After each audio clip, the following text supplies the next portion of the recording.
இப்போ வந்து நம்ம சிக்கன் கிரேவி செய்ய போகிறோம்ப்பா. இப்போ அதுக்கு தேவையான பொருட்கள்: 1 கிலோ சிக்கன் கழுவி வச்சுருக்கேன், ஒரு அரை கப்பு தயிர், மல்லிப்பொடி, கரம் மசாலா பொடி, சீரகப்பொடி, மஞ்சப்பொடி, மிளகாப்பொடி, உப்பு, 7 பாதாம் பருப்பு, 7 முந்திரி பருப்பு ஊற வச்சுருக்கேன், இஞ்சி ஒரு 7 வெள்ளைப்பூடு, 3 கிராம்பு, கொஞ்சோண்டு சோம்பு, ஏலக்காய் 3, பட்டை ஒரு சின்னது, சின்ன வெங்காயம் கொஞ்சம், 2 பச்சை மிளகாய். இப்போ வாங்க எப்படி செய்யுதுன்னு பார்ப்போம். இப்போ நம்ம மிக்சியில் வந்து இது வந்து பேஸ்ட் ஆக்க போகிறோம். சின்ன வெங்காயம், வெள்ளைப்பூடு, இஞ்சி, கொஞ்சம் சோம்பு, இதை நம்ம பேஸ்ட் ஆக்கணும். இதை நம்மளாம் பேஸ்ட் ஆக்கிட்டோம். இப்போ கொஞ்சம் நம்ம எண்ணெய் ஊற்றிக்கிடுவோம். இப்போ பட்டை, ஏலக்காய், ஒரு அன்னாச்சி பூ, கிராம்பு, பச்சை மிளகாய், இப்போ தண்ணி போடுறோம்.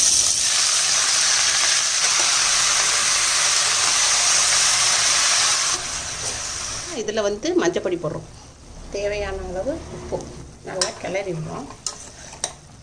இது வந்து ஒரு சட்டி வெந்துக்கிட்டு இருக்குப்பா. நம்ம இன்னொரு அடுப்பில் அடுத்து மசாலா வதக்கணும். இப்போ நம்ம அரைச்சி வச்சுருக்கோம் இல்லையா, சின்ன வெங்காயம், இஞ்சி பூண்டு பேஸ்ட்டு, சோம்பு, அதை வந்து நம்ம வதக்கி விட்டுக்கிறோம். பக்கத்தில் வந்து கோழி வந்துக்கிட்டு இருக்கு. அந்த நம்ம தண்ணியே ஊற்றலப்பா, ஆனால் கோழியிலேருந்தே அந்த தண்ணி விட்டுருக்கு. இப்போ நம்ம எடுத்து வச்சுக்கோம்லப்பா தயிர் கொஞ்சம், அதை பாதி வந்து இந்த பாதாம் பருப்புலையும் முந்திரி பருப்புலையும் கொஞ்சம் வச்சுக்கிறோம்.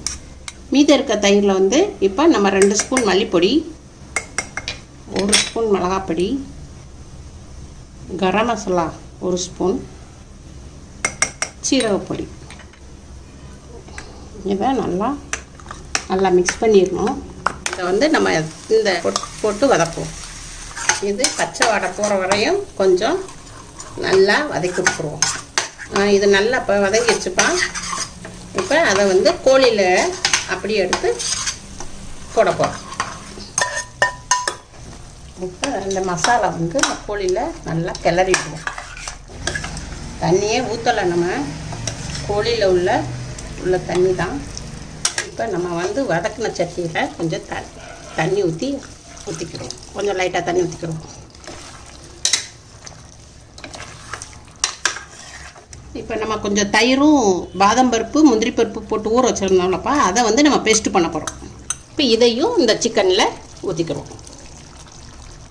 இதை கிளறி விட்டுக்கோங்க. இது வந்து உங்கள் வீட்டில் செஞ்சு பாருங்கள். இது வந்து நம்மளுக்கு வந்து சப்பாத்திக்கு ரொம்ப நல்லாயிருக்கும். இடியாப்பம், இட்லி, தோசை இதுகளுக்கெல்லாம் நம்ம வச்சு சாப்பிட ரொம்ப ரொம்ப டேஸ்ட்டாக இருக்கும். கொஞ்சம் மல்லி இலை போட்டுக்கிறோம். நம்ம வந்து இந்த கிரேவியில் வந்து தக்காளியே சேர்க்கலை. இப்போ வந்து வெறும் தயிர் தான் சேர்த்துருக்கோம். இது வந்து தயிர் சிக்கன் கிரேவி.